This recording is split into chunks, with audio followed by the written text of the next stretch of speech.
Be true, be authentic. Don't pretend to be somebody that you're not. Don't try to be too convincing. Don't try to sell yourself too much. Just be yourself, whatever you are. Great, Julio. Why don't you give me a couple of your hot tips for people that are trying to figure out copywriting? I know you put a list together. I would love to get that from you right now if you can share that with our audience. Yeah, so I wrote down 4 main points because I don't want to. What I don't want to do is go over like formulas and all that stuff. That's just too complicated for this small time period. I need to give you a quick little bite-sized crunch, right? So a couple different things I want to talk about. I'm going to look away from the camera for a second while I'm reading this. So number 1 is to be clear versus clever. I see that all the time where people want to. They always think that their headline or whatever it is, they think that it's just like so funny or so hilarious or just like, oh, it's going to be awesome whenever they see it because they're going to be so intrigued. But the problem that I've seen time and time again is that if you're not actually clear with your message and clear with your headline of what they're actually going to get inside, you tend to start to fall into this clickbait territory where people just aren't actually opening or people aren't actually clicking through when you're constantly teasing without giving any actual information. Like it's okay to tease and tell them what's coming up, but it's what I don't like is when you have a call to action that just says like, here's this surprise, again, completely void of context. This whole email is just this long spiel about how excited they're going to be when they learn about the surprise. And at the end, they're like, click here for the surprise. And it's like, you will get some clicks from it, but not enough and not consistently enough. Like, especially if it's an underwhelming situation where they go and it's like a 10% off coupon or something, it becomes one of those things that you just become ignored because people are used to you over promising and under delivering. And you should be doing the exact opposite, right? Over deliver, under promise. Clear versus clever. I like that. Clear versus clever. So lead people down so they know exactly what they're going to get along the way. Exactly. And it goes in line with what I've been telling people on the subject of copywriting, that you got to put yourself in the viewpoint of the reader. Also, we have very low attention span, which means that you got to be you got to be very clear. Otherwise, you're going to lose people very fast. Exactly, 100%. Yeah, I mean, like I said, there's just so many different variations to that I can give you as examples that I've seen, but clear versus clever is always a good starting point, which actually kind of leads into number 2. And it's almost like hypocritical for me to say, because some people are going to be like, what are you talking about? Didn't you just say to be clear and not clever? But number 2 is to show your personality, right? You want that. There's a difference between lacking context and not actually giving people information to where they don't want to click over, they feel like you're scamming them or something, versus having fun, making jokes, putting yourself out there, if that's what your personality trait is, because you want to pump yourself up a little bit, right? But you don't want to be completely opposite, because that's going to be so draining and demanding. And then if you start to fall off from that, you're going to lose this audience because they feel like they don't connect with you anymore. So you want to take whatever your personality trait is. If it's really bubbly and like you were saying, like a TikTok influencer type, where you're just like, everything is live and everything's, oh my God, everything's, amazing or whatever, then go for it. If you are motivational and you're just very direct, like a Gary Vee or like yourself, go for it.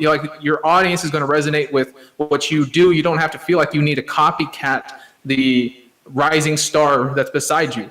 Be your own rising star and let fans come to you. Because like I said, you don't need 1 million people to buy from you. You just need 1,000, 10,000. Like, you need fans who are going to buy from you repeatedly.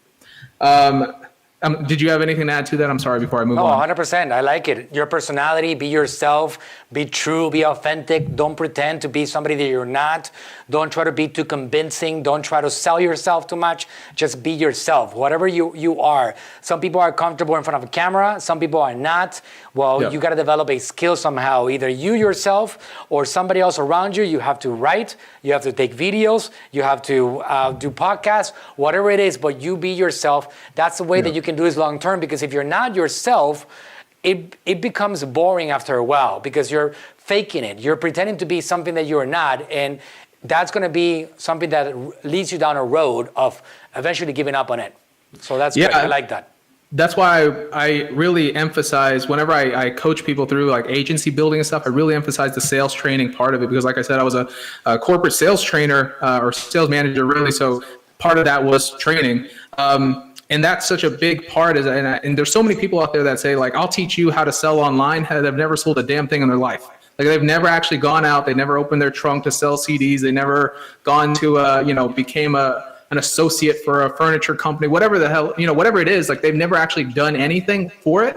So it's difficult for them to actually have a formula that they can sell. Whereas like I just have this teaching program. I've created multiple $1 million sellers and things. So I know what I'm doing. And so when I coach people through it, I'm able to take their personality and help it shine and help them pivot whenever they're talking to somebody that isn't, if I might be talking to somebody a little bit differently if I was on a comedic podcast versus the social media marketing hour. You know what I mean? Number 3 is have a goal for the actual email itself.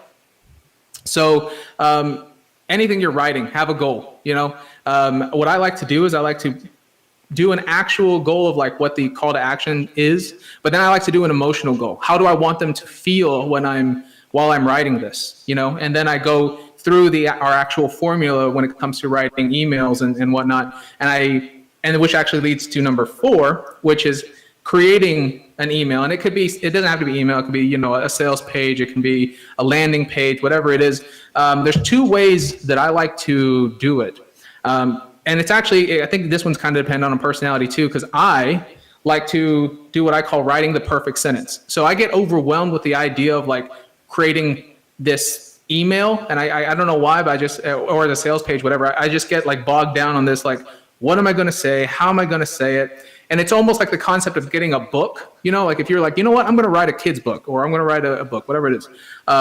You look at this book and you just like immediately get writer's block. You're like, the beginning was, and then you have no idea what to say after that, because you're just so overwhelmed with the idea of this novel and the epic arc that you're trying to take people through. So what I like to do is I like to think of it as the perfect sentence. So what I go basically step by step, and by sentence I really kind of mean, I guess, paragraph. It's like sentences, I suppose I should say, because I just take this little chunk and I say, okay, if this was everything I wanted to put in this email, how would I write this? As opposed to this entire spiel. And then I go, okay, so that's the beginning. I like that. Middle, end. And then of course, part of copywriting is trimming things down and editing, but at least I can get it out there and I know what I want them to feel emotionally, and then I can understand the call to action. And I think about it in segments, and then I worry about the transitions after the fact, if that makes any sense. I like the emotional goal thing. I like thinking about what you're trying to create on people.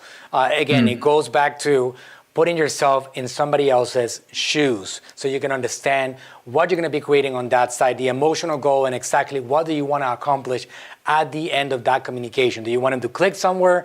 You want them to open up that particular link? What do you want to accomplish at the end of that thing? That's going to help you become a good writer.